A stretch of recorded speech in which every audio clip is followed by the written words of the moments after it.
And if you want to shine them on, it's hasta la vista, baby. Hasta la vista, baby. Movie sequels typically are worse than the originals. However, there are many movies that contradict this theory, as we count down our list for the top 10 movie sequels that were better than the originals. So without further ado, let's jump into this list. In at number 10, Toy Story 2. Stinky Pete, I think it's time you learned the true meaning of playtime. In my opinion, Toy Story is one of the greatest animated movies ever made. However, Toy Story 2 takes what that movie does and takes the franchise to a whole new level with this sequel, as we see Woody get kidnapped by Al at a yard sale, in which he takes Woody to his house to meet others in the collection, in which is when Woody goes on an amazing journey of finding out where he belongs, either in a glass cabinet or back home with Andy with the friends, in which was a clear upgrade on what the original one did and helps to focus on the development of a few of the characters, including likes of Woody and Buzz. However, not only just them, also the new characters such as Jessie, Stinky Pete, Bullseye, goes into depth in all those characters, in which was always going to add something fresh into the franchise, in which made this movie a huge success, and probably in my eyes, the best in the franchise. In at number 9, Back to the Future Part 2. You've got to come back with me. Where? Back to the future. Back to the Future is easily one of the best franchises of the 80s, and the first movie is without a shadow of doubt an absolute classic. However, I feel in Back to the Future Part 2 the stakes are raised, as Marty must not only save himself and his family's future, but he also has to fix a mistake he made in the future by stopping old Biff from delivering the sports almanac to the younger version of himself to stop the events which would unfold of Biff using the sports almanac to his advantage and using it to win every race possible, becoming rich and famous and ruining the lives of the McFly family, in which obviously cannot happen for the safety of Marty's family, in which takes us on another exciting journey of not only reliving some of the best moments from the first movie, but also expanding on the original story by adding new unforgettable movie moments, and is easily the best movie in the franchise in my opinion. In at number 8, Madagascar Escape to Africa. News and bad news. The good news is we'll be landing immediately. The bad news is we're crash landing. I think that unlike many on this list, this is one of those occasions where the OG wasn't perfect by any stretch of the imagination, as it didn't have a good antagonist, in which this movie makes up for with the cowardly Makunga within this film. I think this movie also expands on mainly Alex and seeing how he ended up in the zoo in the first place and how he was taken for his family at such a young age. I think this movie has such a positive, funny vibe, in which feels like a mix between Lion King and Madagascar, in which was always going to be a successful one, and I feel that this movie really helped to solidify the franchise as one of the best animation franchises made by DreamWorks. In at number 7, Harry Potter and the Chamber of Secrets. Dobby! Stop! Dobby! Dobby! Harry Potter is one of the best and biggest franchises of all time. And even though the first movie was fantastic and a great way to start off the franchise, I do believe the best movie is the second installment, as I feel the mystery element of who opened the Chamber of Secrets was mint and acts as one of the early and more kid-friendly movies before the franchise becomes more increasingly darker.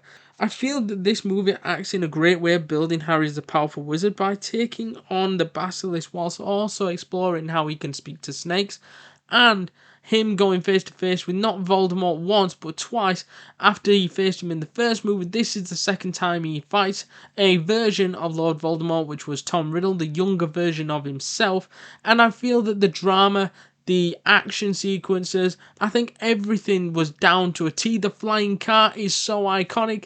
This movie screams iconic, and to me this is why this is clearly the best in the franchise and topples everything that happened in the first movie. In at number 6, Rocky IV. If he dies, he dies. I think the Rocky franchise is one of the greatest franchises of all time. And although the OG Rocky movie is iconic, it clearly isn't the best, as Rocky IV is pinnacle of Rocky as a boxer and Rocky the franchise, as he takes on his toughest opponent Ivan Drago in the most inspirational movie in the franchise, as this movie takes on an emotional rollercoaster of Rocky losing his friend and former opponent Apollo Creed, and also goes on to the most intense training camp of his life to match up against the machine who killed Apollo, Ivan Drago. The climax ending, the emotional rollercoaster of the final fight cannot be toppled, hence why this is clearly the best. In at number 5, Pirates of the Caribbean Dead Man's Chest. Hey, Scungili! I think, in my opinion, Pirates of the Caribbean The Black Pearl was a good way of introducing the main character Jack Sparrow and his crew on this wild pirate adventure. However, Dead Man's Chest goes above and beyond with the introduction of the franchise's biggest and most threatful villain in the franchise, Davy Jones, in which felt like a huge addition to this Pirates movie, and felt like Jack and the crew were always going to have a tough time up against this scary octopus-looking pirate. I feel the way the movie flows feels more action-packed, comedic, and opens the franchise up to a great cliffhanger ending with the possible death of Jack Sparrow, in which clearly adds more drama and hype for round 2 of the Battle in World's End, in which takes the franchise's top spot as the best in my opinion, due to the cliffhanger ending, due to the action, due to it just absolutely blowing the first movie out of the water. No pun intended. In at number 4 then, Thor Ragnarok. You actually lived in his house for a while. I did? Yeah, quite a lot's happened. You and I had a fight recently. Did I win? No, I won, easily. Doesn't sound right. Well, it's true. I feel that Thor Ragnarok is the best out of the franchise, as the other sequels, apart from maybe the 4th installment, which is actually pretty good, are quite average, boring, and quite stale. As the first installment is that, it is average, boring, and stale, and the second one is just boring, stale, and shit. As we're not really seeing the real Thor that we're all wanting to see, and we didn't see the real Thor until we watched the Avengers movies, and until we actually watched Thor Ragnarok, which was the turning point of the Thor franchise, as those movies were actually getting better as they go along.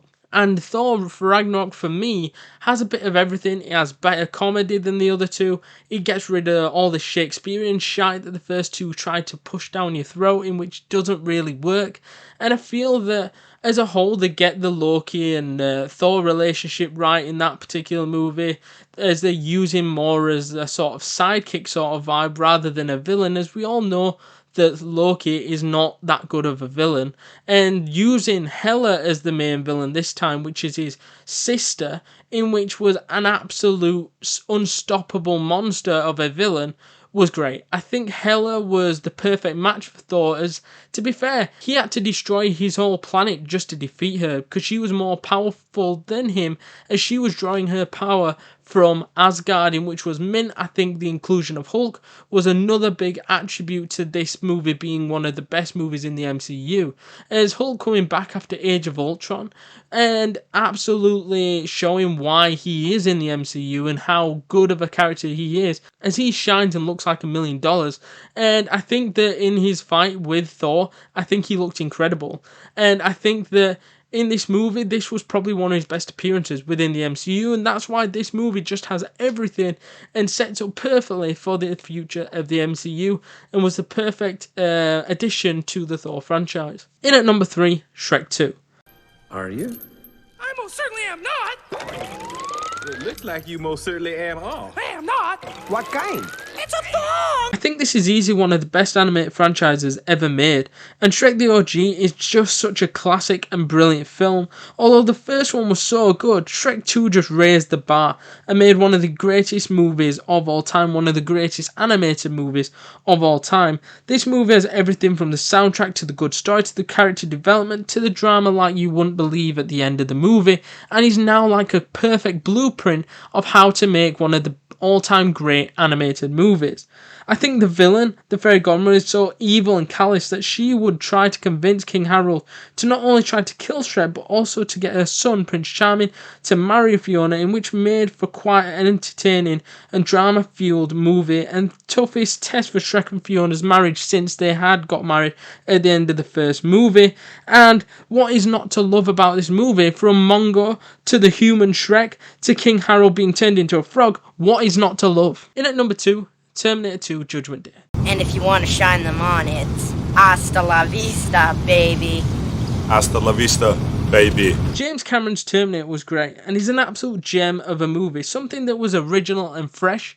However, to do that again in a sequel would never work in today's day and age, as they would be messing around with it. They would just turn it into a big money-grabbing sequel. However, James Cameron is an absolute genius and created even a bigger masterpiece than he created originally.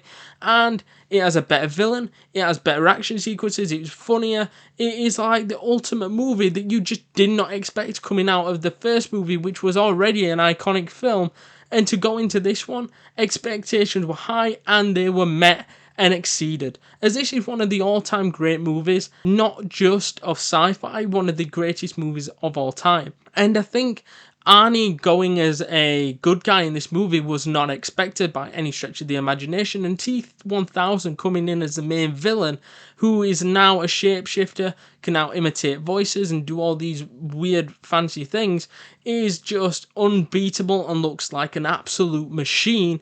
And for Terminator, the original, to go up against him in such crazy battles that they go up against in this particular movie, it is mouth-watering. The ending of the movie is brilliant as well, with the Arnie character killing himself to sort of put an end to the last robot on the planet as he stopped Judgment Day.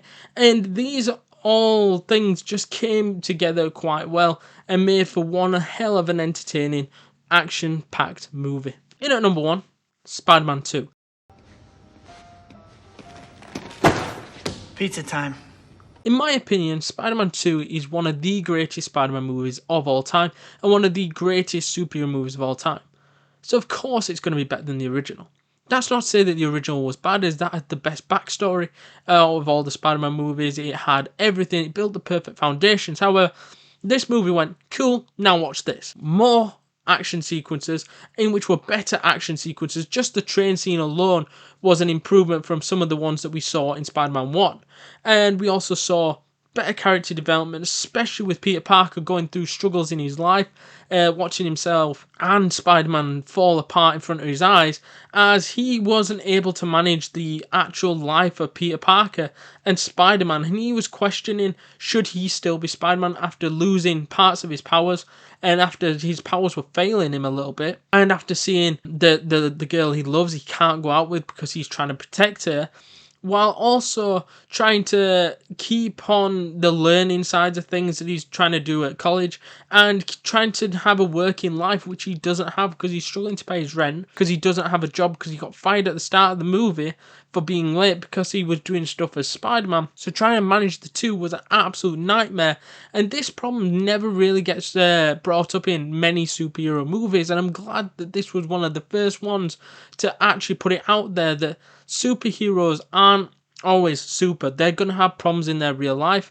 and this was one of the main templates for future movies down the line, which would actually use this sort of thing to help tell the story of how it is to be a superhero in front of the crowd and in front of the public eye, and from behind the door of the real guy behind the mask. And that's what this movie shows.